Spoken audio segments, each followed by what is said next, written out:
Hello student, welcome to online classes. Last class में हमने फिडलक्राफ्ट alkylation की लिमिटेशंस की बात कर रहे थे। टॉपिक था अपना limitations of Friedel Crafts alkylation. Limitations of Friedel Crafts alkylation.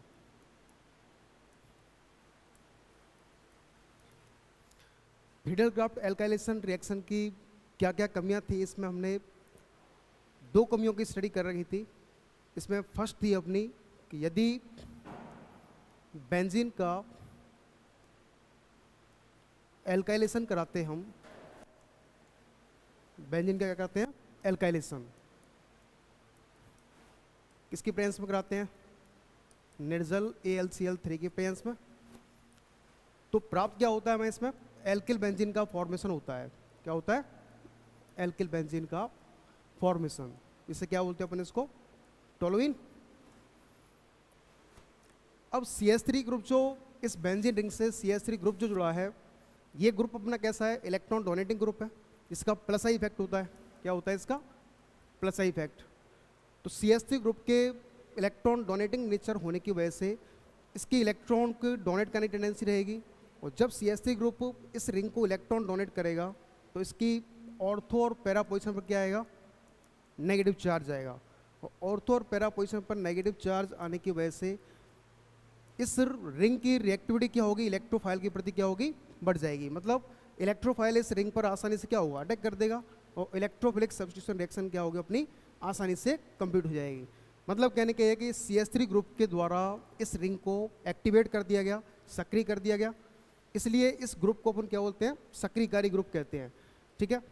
तो जब इस एल्किल बेंजीन रिंग से इस प्रकार के सक्रियकारी समूह जुड़े होते हैं तो ये रिंग कैसी होती है, अपनी सक्रिय हो जाती है। अब इसका अपन वापस से इसका फिडलक्राफ्ट एल्काइलेशन कराते हैं। चूंकि रिंग अपनी कैसी होगी, सक्रिय हो गई। और सक्रिय होने की वजह से इसकी इलेक्ट्रोफाइल के साथ क्रिया करने की प्रकृति क्या हो गई, बढ़ गई। तो यहाँ पर अपने पास वापस से अपन इसे क्या कराते हैं, फिडलक्राफ्ट एल्काइलेशन कराते हैं। तो फिर से इसका फिडलक्राफ्ट एल्काइलेशन कराने के बाद हमें मोनो एल्किल के बजाय क्या बनेगा, डाई एल्किल बेंजीन का फॉर्मेशन होगा। डाई एल्किल बेंजीन का फॉर्मेशन किस प्रकार से होगा,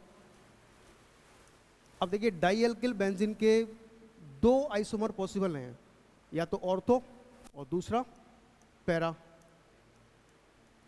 दूसरा क्या पॉसिबल है अपना, पैरा डाई एल्किल बेंजीन। ठीक है ना। अब इस ऑर्थो और पैरा के बाद नेक्स्ट हम फिर से यदि इसका, चूंकि दो दो इसमें एल्काइल ग्रुप जुड़ गए, तो अब इस रिंग की रिएक्टिविटी क्या होगी, और अधिक बढ़ जाएगी। इलेक्ट्रोफाइल के साथ क्रिया करने की टेंडेंसी इस रिंग की क्या होगी, और अधिक बढ़ जाएगी।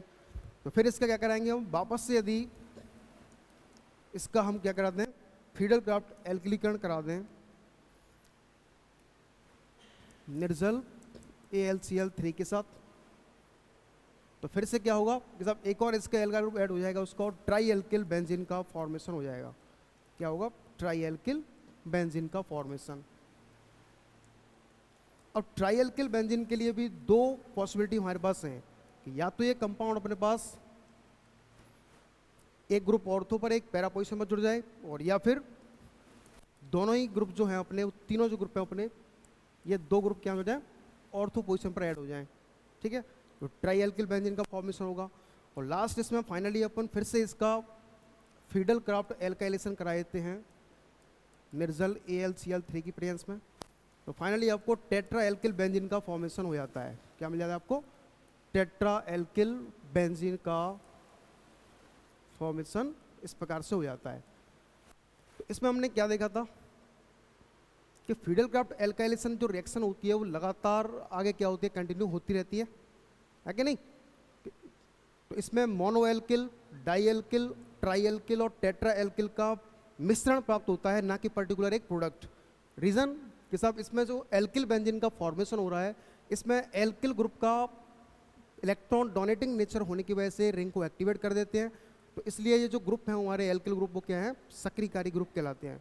और इस सक्रियकारी ग्रुप होने की वजह से ये रिंग एक्टिवेट हो जाती है, इसलिए इसका आगे भी फिडलक्राफ्ट एल्किलीकरण होता रहता है। ठीक है ना। तो ये अपनी फर्स्ट लिमिटेशन थी, पहली कमी थी इस रिंग, इस फिडेलक्राफ्ट एल्काइलेशन की। फिर हमने बात की थी सेकंड एल्काइलेशन, सेकंड कमी क्या रही थी इसकी?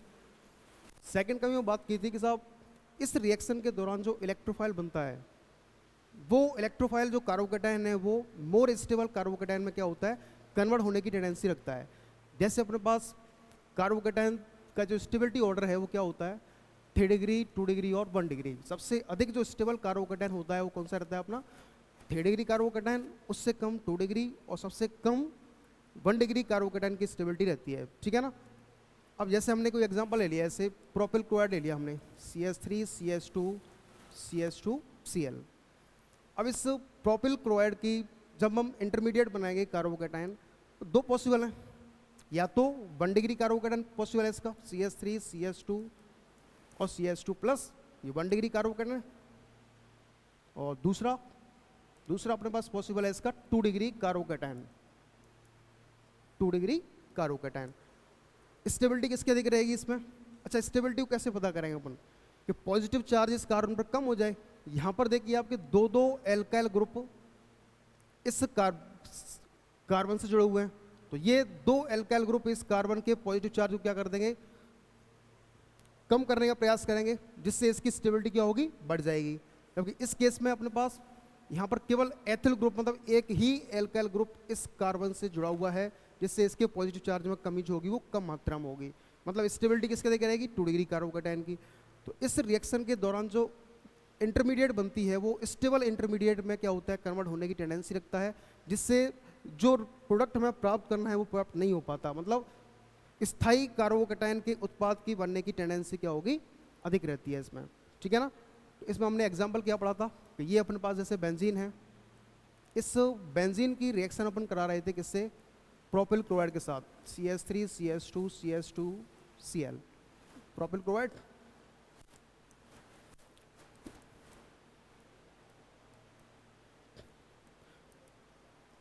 किसकी प्रेजेंस में, सेम वही निर्जल AlCl3 की प्रेजेंस में।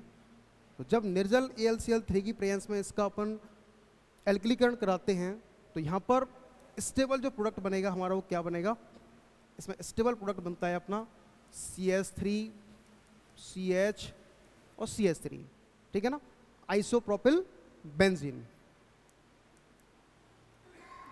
आइसोप्रोपिल बेंजीन का क्या होता है इसमें, फॉर्मेशन होता है, ठीक है। और HCl यहाँ से क्या हो जाएगा, बाहर निकल जाएगा, ठीक है। ये अपनी इसकी सेकंड कमी हो गई। थर्ड कमी किस बारे में बात कर लेते हैं इसकी, इस रिएक्शन की थर्ड कमी क्या रहेगी। देखिए जैसे अपने पास है, ये हमारे पास बेंजीन है।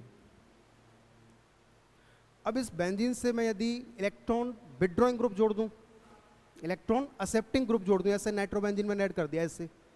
अब नाइट्रो ग्रुप अपना कैसा है, इलेक्ट्रॉन विड्रॉइंग नेचर का होता है इसका माइनस आई इफेक्ट होता है, और माइनस आई इफेक्ट होता है मतलब इसकी इलेक्ट्रॉन को एक्सेप्ट करने की टेंडेंसी होती है।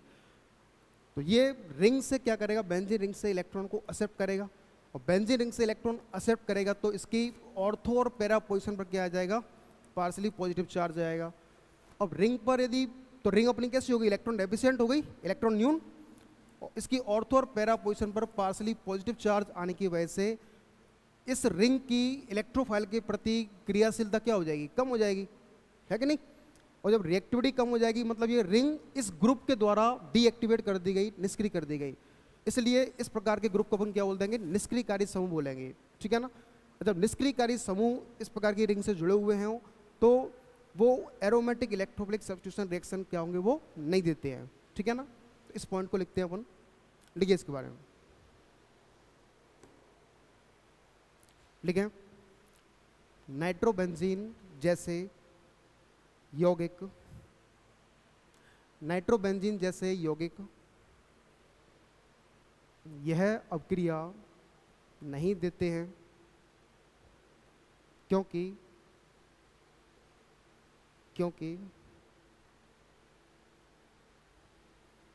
नाइट्रो समूह के प्रबल इलेक्ट्रॉन आकर्षित करने की प्रवृत्ति प्रबल इलेक्ट्रॉन आकर्षित करने की प्रवृत्ति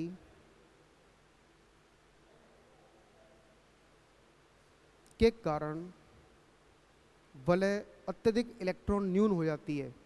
वलय अत्यधिक इलेक्ट्रॉन न्यून हो जाती है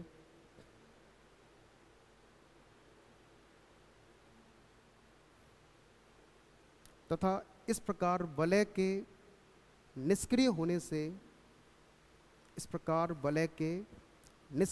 होने से यह फ्रीडल क्राफ्ट एल्किलीकरण अभिक्रिया नहीं देते हैं।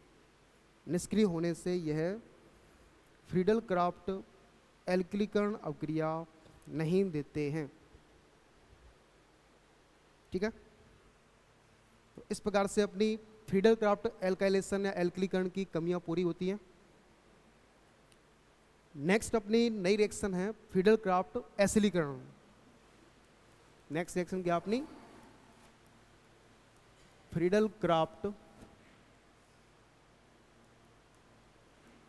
एसाइलेशन या एसिलीकरण। ठीक है, अब फ्रीडल क्राफ्ट एसाइलेशन या एसिलीकरण होता क्या है? देखिए, इस प्रकार की रिएक्शन में क्या होता है कि बेंजीन की रिएक्शन कराते हैं हम किसके साथ? एसिटिल क्लोराइड के साथ। एसिटिल क्लोराइड के साथ किसकी प्रेजेंस में कराएंगे? निर्जल AlCl3 की प्रेजेंस में। तो यहां से प्राप्त क्या होता है अपन को? एसिटोफिनॉन प्राप्त होता है। क्या प्राप्त होता है? एसिटोफिनॉन। और यहां से HCl का निकल जाता है यहां से। ये अपना क्या है? बेंजीन। एसिटिल क्लोराइड और बन क्या रहा है अपने यहां पर? एसिटोफिनॉन। तो फ्रीडल क्राफ्ट एसाइलेशन रिएक्शन क्या कहलाएगी अपनी? कि जब बेंजीन की रिएक्शन एसिटिल क्लोराइड के साथ करवाते हैं किसकी प्रेजेंस में? निर्जल AlCl3 की प्रेजेंस में। तो एरोमेटिक वलय का एक हाइड्रोजन एसिटिल समूह के द्वारा क्या होता है? प्रतिस्थापित होता है या विस्थापित होता है और उत्पाद के रूप में एसिटोफिनॉन का फॉर्मेशन होता है। इस प्रकार की रिएक्शन अपनी क्या कहलाएगी? फ्रीडल क्राफ्ट एसाइलेशन रिएक्शन कहलाएगी। ठीक है ना। अब इसकी मैकेनिज्म की बात करें अपन, तो इसकी मैकेनिज्म में क्या होगा? तो डालिए इसकी मैकेनिज्म। मैकेनिज्म इसकी 3 स्टेप में कंप्लीट होती है। तो स्टेप फर्स्ट में क्या होगा अपना? स्टेप फर्स्ट 3 स्टेप मैकेनिज्म होती है इसकी। ठीक, और फर्स्ट स्टेप में क्या होगा अपना? इलेक्ट्रोफाइल का फॉर्मेशन। फर्स्ट स्टेप में क्या होता है? Formation of electrophile. तो इलेक्ट्रोफाइल का फॉर्मेशन यहां पर किस प्रकार से होना है? सबसे पहले अपने पास है कौन? CH3COCl। CH3COCl। अब इसकी रिएक्शन कराते हैं किसके साथ? AlCl3 के साथ। AlCl3 जो है अपना वो क्या है? अपना लुईस एसिड है। लुईस एसिड कौन होते हैं? जिनकी इलेक्ट्रॉन को एक्सेप्ट करने की टेंडेंसी होती है। इलेक्ट्रॉन एक्सेप्टर होते हैं, तो इलेक्ट्रॉन एक्सेप्ट करने की टेंडेंसी होती है। ठीक है, तो यहां पर क्या होगा? AlCl3 जो है वो एक Cl को बॉन्ड के इलेक्ट्रॉन Cl यहां से लेके जाएगा। तो यहां से अपना क्या प्राप्त होगा? इलेक्ट्रोफाइल प्राप्त हो जाएगा। CH3CO और कार्बन पर आएगा पॉजिटिव चार्ज और यहां से निकल जाएगा अपना AlCl4 नेगेटिव। ठीक है, AlCl4 नेगेटिव यहां से निकल गया अपना। तो ये जो एसिटिल कार्बोकैटायन हमें प्राप्त हुआ है, ये क्या अपना? Acetyl carbocation. और यही अपना कहलाएगा क्या? इलेक्ट्रोफाइल। इलेक्ट्रोफाइल। ठीक है, तो स्टेप फर्स्ट में इलेक्ट्रोफाइल का फॉर्मेशन करना था। जब हम एसिटिल क्लोराइड की रिएक्शन AlCl3 साथ कराते हैं, लुईस एसिड है ये अपना, तो अपना एसिटिल कार्बोकैटायन का फॉर्मेशन होता है। नेक्स्ट फिर स्टेप सेकंड की बात करते हैं अपन। तो स्टेप सेकंड में क्या होगा? यहाँ पर एरिनियम आयन का फॉर्मेशन होता है। तो formation of एरिनियम ion. Arenium ion का फॉर्मेशन अपना किस प्रकार से होता है? ये अपने पास बेंजीन है। इस बेंजीन के संपर्क में कौन आएगा यहाँ पर, इलेक्ट्रोफाइल। इलेक्ट्रोफाइल कौन है अपना, CH3CO और पॉजिटिव। तो जब इस पाई बॉन्ड के इलेक्ट्रॉन यहाँ पर आएंगे तो इस कार्बन पर क्या आएगा, नेगेटिव चार्ज आएगा। अब इस नेगेटिवली चार्ज कार्बन पर इलेक्ट्रोफाइल क्या करेगा, यहाँ से इस प्रकार से अटैक कर देगा, ठीक है ना। तो ये जो स्टेप होता है अपना क्या होता है, स्लो स्टेप रहता है। और यहाँ पर इसकी रेजोनेंस स्ट्रक्चर प्राप्त होंगी, किस प्रकार से होंगी, इस कार्बन पर ऑर्थो वाली पोजीशन में क्या रहेगा अपने पास, यहाँ पर पॉजिटिव चार्ज रहेगा, इधर हाइड्रोजन और उधर ये इलेक्ट्रोफाइल अपना ऐड हो गया CO CH3, और ये अपने पास पाई बॉन्ड जैसे थे वैसे नोट कर दिए। नेक्स्ट केस में क्या होगा अपना, सब इस पाई बॉन्ड के इलेक्ट्रॉन यहाँ पर जाएंगे तो पैरा पोजीशन में क्या आएगा, इसकी पर पॉजिटिव चार्ज आएगा। पैरा पोजीशन में क्या आ जाएगा, पॉजिटिव चार्ज। ये पाई बॉन्ड अपने यहाँ पर हो गए, हाइड्रोजन ये है ही, और ये अपने पास क्या है, CO CH3 ग्रुप ऐड हुआ है, ठीक है। नेक्स्ट केस में क्या होगा कि सब इस पाई बॉन्ड के इलेक्ट्रॉन अपने यहाँ पर आएंगे और वापस से ऑर्थो पोजीशन पर क्या आएगा अपना, एक और पॉजिटिव चार्ज आएगा इस प्रकार से, और ये पाई बॉन्ड अपने यहाँ पर फॉर्म हो गए। यहाँ पर हाइड्रोजन है और इधर कौन है अपने पास, CO CH3। तो इस प्रकार से इसकी इस कार्बोकैटायन की 3 रेजोनेंस स्ट्रक्चर या अनुवादी संरचना हमें प्राप्त होती हैं। ये क्या है इसकी रेजोनेंस स्ट्रक्चर। अब इस 3 अनुवादी संरचनाओं का अनुवादी संकर बनाएंगे अपन। तो अनुवादी संकर किस प्रकार से बनेगा, इस प्रकार से कि इसका जो पॉजिटिव चार्ज डेंसिटी जो है वो सभी कार्बन पर इक्वली क्या है, इस पर डिस्ट्रीब्यूट है, और यहाँ पर अपने पास कौन जुड़ा रहेगा, CO CH3 ग्रुप। इसी को अपन बोलते हैं क्या, arenium ion, arenium ion intermediate, arenium ion intermediate. और इसका दूसरा नाम क्या है अपने पास, विलैंड इंटरमीडिएट, विलैंड इंटरमीडिएट। तो स्टेप सेकंड में हमने क्या किया, एरिनियम आयन का फॉर्मेशन किया है, इस प्रकार से अपन एरिनियम आयन का फॉर्मेशन कर लेंगे। और लास्ट थर्ड स्टेप में अपन क्या करेंगे, स्टेप थर्ड में प्रोटॉन का निष्कासन, रिमूवल ऑफ प्रोटॉन, प्रोटॉन का निष्कासन कर देंगे।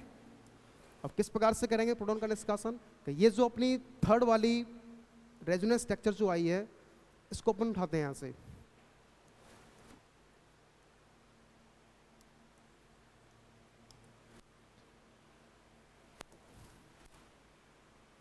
स्टेप थर्ड प्रोटॉन का निष्कासन।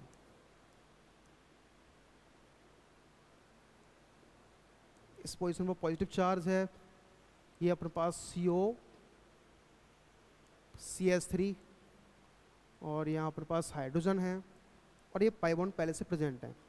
स्टार्टिंग में फर्स्ट स्टेप हमने क्या देखा था कि AlCl4 नेगेटिव अपना यहाँ से बाहर निकाला था। ये AlCl4 नेगेटिव जो आयन होता है वो क्या होता है अपना, प्रोटॉन एक्सेप्टर होता है। अब ये प्रोटॉन को एक्सेप्ट करने का कार्य करेगा। ये जो हाइड्रोजन है वो प्रोटॉन की फॉर्म में कब निकलेगा, जब इस CH बॉन्ड के इलेक्ट्रॉन यहाँ पर ट्रांसफर हो जाए। तो ये जो स्टेप होता है वो कैसा होता है अपना, फास्ट स्टेप होता है। और यहाँ से क्या होगा साहब, इस जैसे ही CH बॉन्ड के इलेक्ट्रॉन यहाँ पर आएंगे तो आपको एसिटोफिनोन अपना प्राप्त हो जाएगा। ये क्या मिल जाएगा, एसिटोफिनोन, CO CH3। और यहाँ से एक हाइड्रोजन जो है वो H+ की फॉर्म में बाहर गया है, जो Cl के साथ रिएक्शन करके क्या बना देगा अपना HCl, और ये AlCl3 अपना क्या होगा यहाँ से जो था स्टार्टिंग में वो यूज हो गया अपना AlCl3। इस प्रकार से हमें एसिटोफिनोन प्राप्त करना था, वो फाइनली हमें प्राप्त हो चुका है, ठीक है नहीं। तो इस प्रकार से फिडल क्राफ्ट एसाइलेशन रिएक्शन की जो मैकेनिज्म थी वो 3 स्टेप मैकेनिज्म होती है। इसके फर्स्ट स्टेप में अपन क्या करते हैं, इलेक्ट्रोफाइल का फॉर्मेशन करते हैं इस प्रकार से। स्टेप सेकंड में क्या करेंगे, एरिनियम आयन का फॉर्मेशन करेंगे अपन। एरिनियम आयन अपना कौन सा रहेगा, ये जो लास्ट में बना है ये। और लास्ट स्टेप में क्या रहेगा अपना, प्रोटॉन का रिमूवल करते हैं। तो इसमें जो फर्स्ट स्टेप में अपना AlCl4 नेगेटिव आयन जो निकला था वो प्रोटॉन को एक्सेप्ट करने का कार्य करता है। और प्रोटॉन यहाँ पर कब निकलेगा, जब इस CH बॉन्ड के इलेक्ट्रॉन यहाँ से इस बेंजीन रिंग को ट्रांसफर हो जाएंगे, जिससे एसिटोफिनोन का फॉर्मेशन होता है, और ये हाइड्रोजन जो होता है वो H+ की फॉर्म में यहाँ से बाहर निकलेगा, तो इसका एक Cl इसके साथ रिएक्शन करके HCl ग्रुप में बाहर निकल जाएगा और AlCl3 हमें प्राप्त हो जाएगा। ठीक है ना, लिखे इसके बारे में, इस रिएक्शन के बारे में लिखते हैं फ्रीडल क्राफ्ट एसाइलेशन। हिंदी में क्या बोलेंगे इसको अपन, फ्रीडल क्राफ्ट एसिलीकरण, एसिलीकरण। ठीक है, लिखिए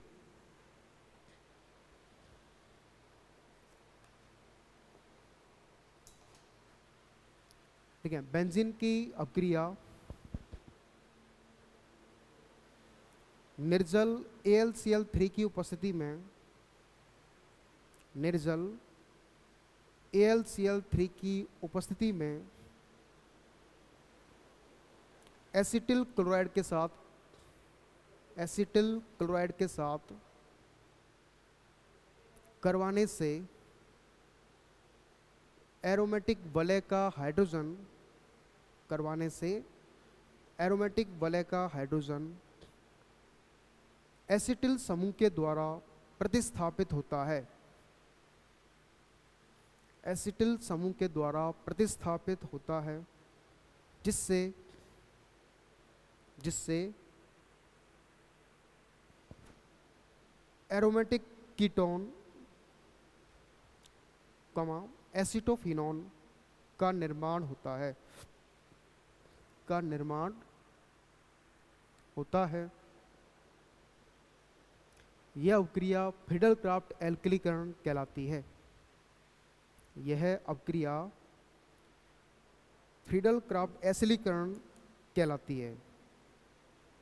ठीक है, ये रिएक्शन नोट कर देना आप।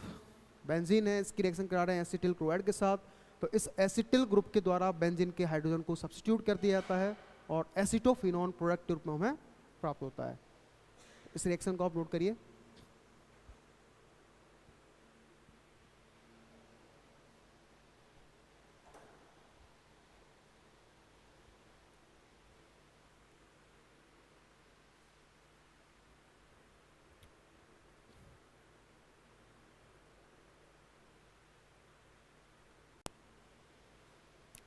होगी रिएक्शन नोट।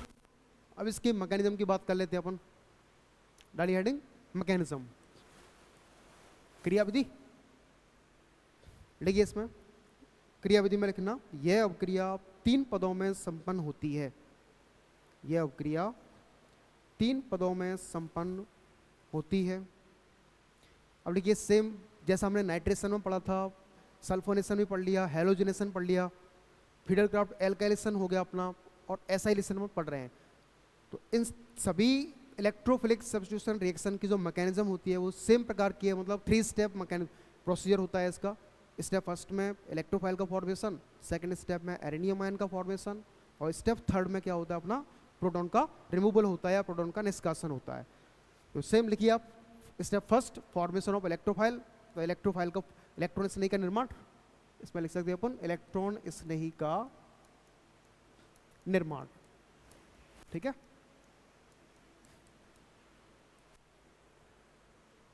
इसको आप नोट कर दीजिए इस प्रकार से। ये क्या अपना acetyl carbocation, acetyl कार्बोधनायन,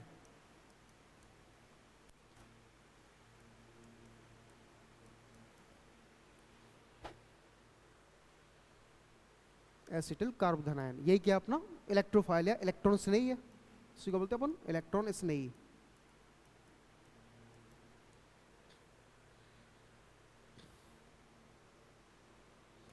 step second लिखिए फिर formation of arenium ion. Arenium ion का निर्माण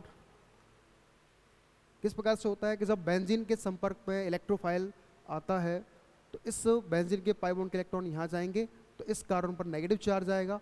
इस नेगेटिवली चार्ज कार्बन पर इलेक्ट्रोफाइल क्या करेगा, अटैक करता है, जिसकी वजह से यहाँ पर अपने पास 3 रेजोनेंस स्ट्रक्चर प्राप्त होती हैं। और इन 3 रेजोनेंस स्ट्रक्चर का जो कंबाइंड फॉर्म होता है वो रेजोनेंस हाइब्रिड होता है, और रेजोनेंस हाइब्रिड की स्ट्रक्चर अपनी इस प्रकार से बनती है। करिए इसको नोट होगी। फॉर्मेशन ऑफ एरेनियम आयन, इसको नोट करिए।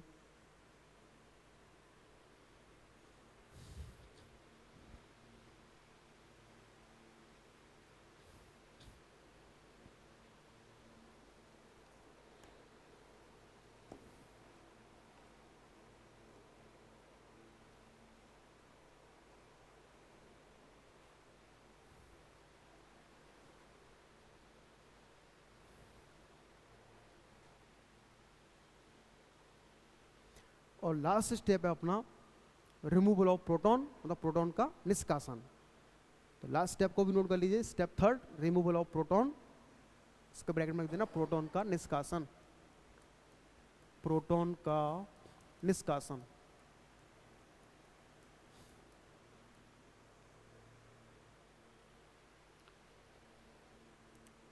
तो फाइनली एसिटोफिनॉन का फॉर्मेशन हो गया, ये अपना क्या एसिटोफिनॉन।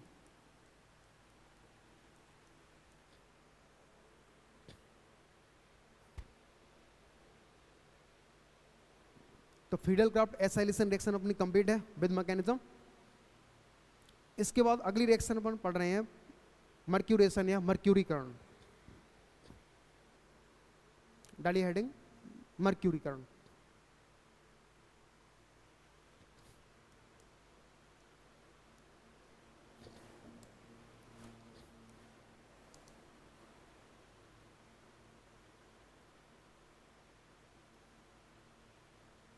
मर्क्यूरीकरण,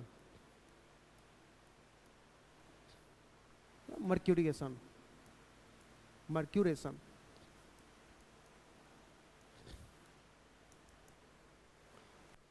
तो मर्क्यूरीकरण क्या होता है, ये रिएक्शन किस प्रकार से होती है।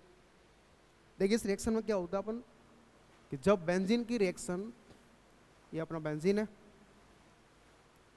इस बेंजीन की रिएक्शन मर्क्यूरिक एसीटेट के साथ कराते हैं, मर्क्यूरिक एसीटेट के साथ, ये क्या है अपना मर्क्यूरिक एसीटेट है, मर्क्यूरिक एसीटेट।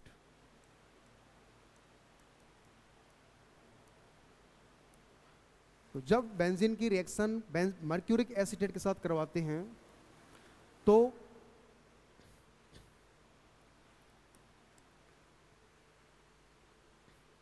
बेंजीन वलय का जो हाइड्रोजन है वो एसिटॉक्सी मरकरी समूह के द्वारा क्या होता है, प्रतिस्थापित होता है, और उत्पाद के रूप में क्या प्राप्त होता है हमें, एसिटॉक्सी मरकरी बेंजीन का निर्माण होता है। ये क्या हो जाएगा अपना Hg,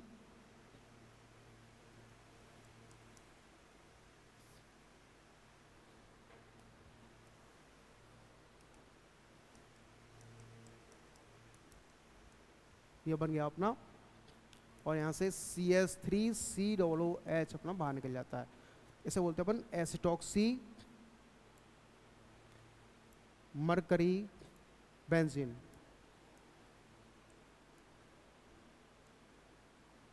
ठीक है ना। तो क्या कहलाएगी अपना मर्क्यूरीकरण अपक्रिया, कि जब बेंजीन की रिएक्शन मर्क्यूरिक एसीटेट के साथ करवाते हैं तो एसिटॉक्सी मरकरी समूह द्वारा बेंजीन के हाइड्रोजन का प्रतिस्थापन होता है और उत्पाद के रूप में एसिटॉक्सी मरकरी बेंजीन का निर्माण होता है।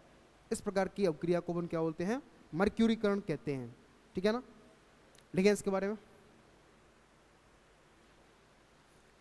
देखिए मर्क्यूरीकरण के बारे में, बेंजीन को मर्क्यूरिक एसीटेट के साथ गर्म करने पर, बेंजीन को मर्क्यूरिक एसीटेट के साथ गर्म करने पर वलय का हाइड्रोजन एसिटॉक्सी मरकरी समूह के द्वारा, वलय का हाइड्रोजन एसिटॉक्सी मरकरी समूह के द्वारा विस्थापित होता है, जिससे विस्थापित होता है, जिससे एसिटॉक्सी मरकरी बेंजीन का निर्माण होता है, जिससे एसिटॉक्सी मरकरी बेंजीन का निर्माण होता है। इस अपक्रिया को मर्क्यूरीकरण कहते हैं, इस अपक्रिया को मर्क्यूरीकरण कहते हैं। इस रिएक्शन को नोट कर लीजिए।